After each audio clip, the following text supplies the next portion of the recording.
Magandang umaga, grade 7. Ako si Binibini Lian de la Fuente. Samahan niyo akong ating pag-aralan ang mga likas na yaman ng Asya.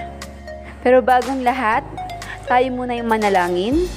Sa ngalan ng Ama, ng Anak, at ng Espiritu Santo. Amen. Panginoon, maraming salamat po sa ibinigay ninyong panibagong pagkakataon upang kami ay matuto.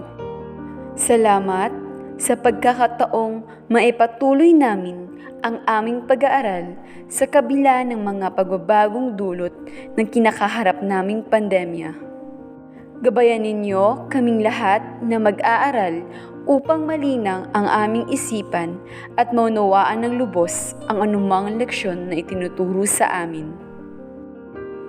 Gabayan din naman ninyo ang aming mga guro na patuloy at walang sawang nagbibigay inspirasyon at gumagabay sa amin sa kabila ng kinakaharap naming pagsubok.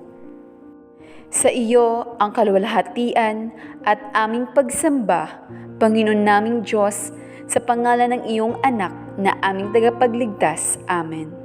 Sa ngalan ng Ama, ng Anak, at ng Espiritu Santo. Amen. Bago nating simulan ang pag-aaral ng mga likas na yaman ng Asya, atin munang basahin ang layunin. Pagkatapos ng araling ito, ang mag-aaral ay nailalarawan ang mga yamang likas ng Asya. Pangalawa, nasusuri ang yamang likas at mga implikasyon ng kapaligirang pisikal sa pamumuhay ng mga Asyano noon at ngayon. Pangatlo, na ipapahayag ang kahalagahan ng pangangalaga sa timbang ng kalagayang ekolehiko ng rehiyon. Atin namang DWSSAI goal to foster harmonious relationship in the community through mutual respect of human dignity and belief and protection of individual human rights.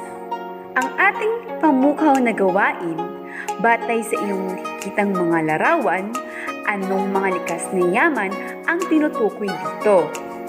Ating nang alamin kung ano ang likas na yaman. Ang likas na yaman ay likas na nagkakaroon sa loob ng mga kapaligiran na hindi gaanong ginagambala ng tao sa isang likas na anyo. Kadalasang binibigyan ng katangian ang likas na yaman sa laki ng kaibahan ng biolohika na mayroon sa iba't ibang mga ekosistema. Narito naman ang mga likas na yaman sa mga rehiyon ng Asya. Una ay ang Timog Silangang Asya o Southeast Asia. Dito sa Timog Silangang Asya, palay ang pangunahing produkto ng ilang bansa sa rehiyon. Ito'y dahil nagtataglay ng malawak na sakahan at mayamang lupa.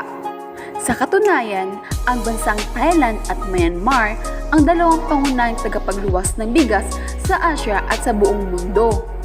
Ang Southeast Asia ay mayaman at sagana din sa yamang gubat tulad ng mga kahoy na mulave, teak at yantok. Sagana din sa isda at sa pagkaing dagat ang mga bansa sa rehiyon dahil napapaligiran ito ng dagat.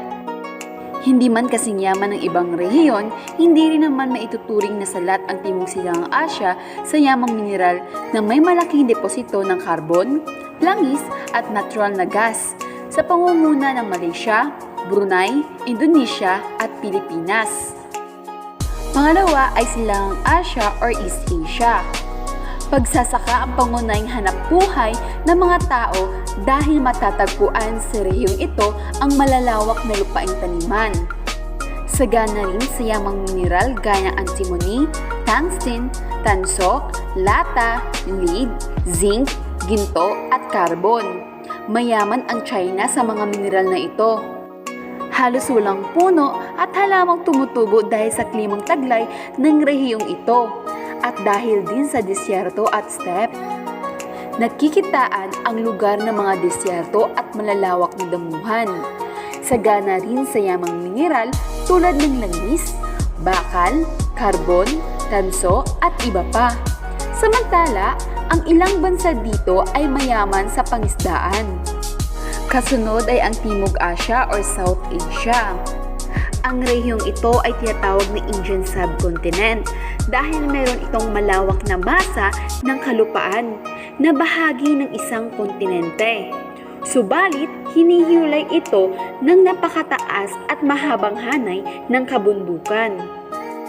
Nakilala din bilang puso ng agrikultura o farming heartland ang Timog Asya, at yamang lupa ang pinakamahalagang yaman ng Timog Asya.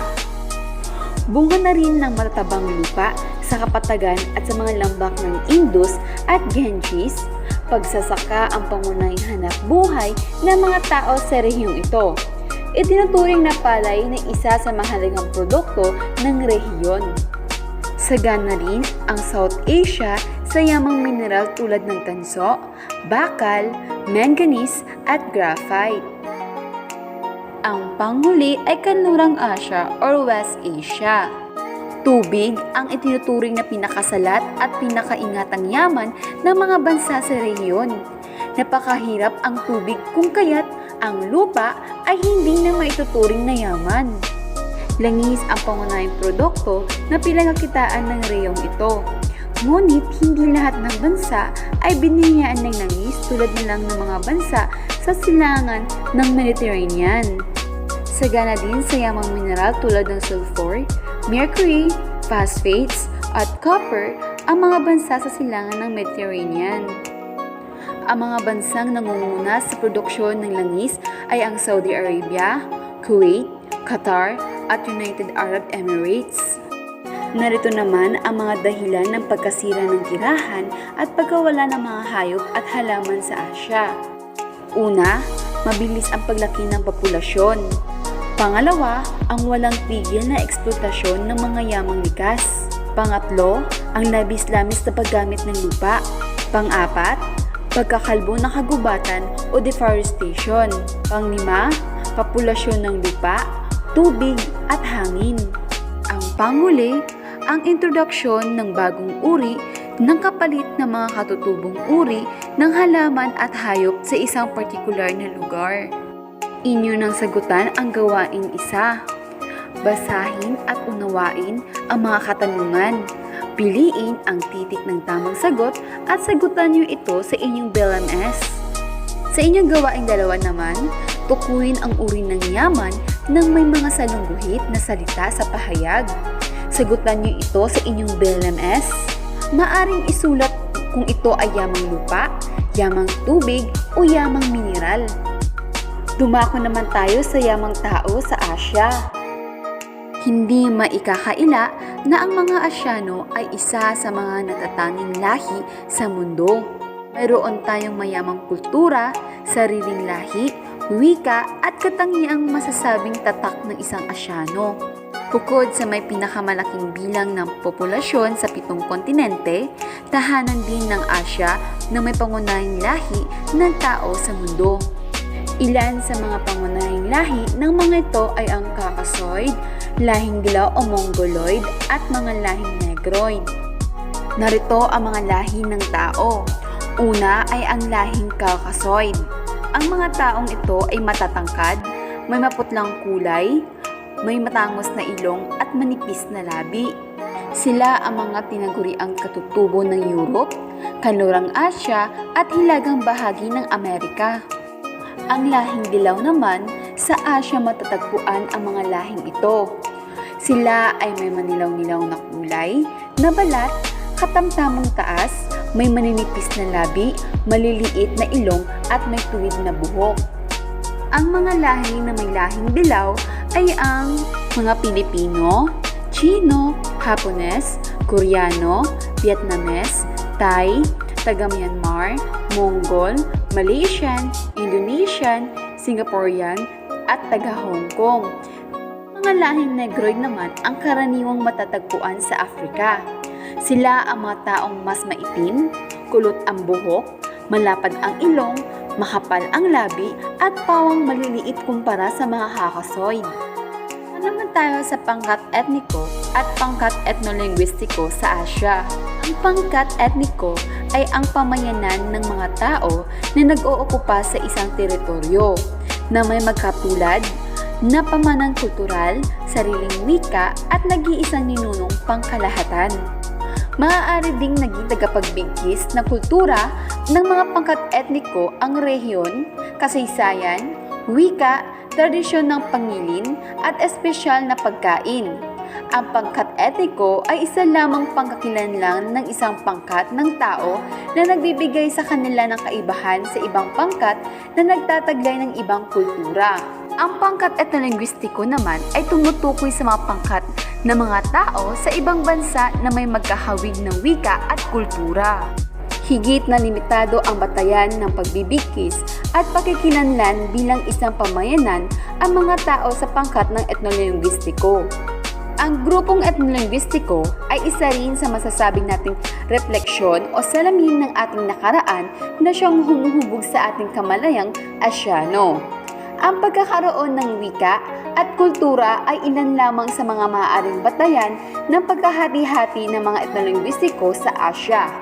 Sinasabing lubos na mahalagang pagkakaroon ng sariling wika dahil ito ay nagiging salamin ng nakaraang grupo ng mga taong naninirahan sa Asya. Ang wika din ang tinatayang batayan sa pag-unlad ng pamumuhay nila noon. May dalawang batayan ang paghahating ito. Una ay ang etnisidad, mistunang kamag-anakan. Ang halimbawa nito ay ang mga Igorot sa Ifugao.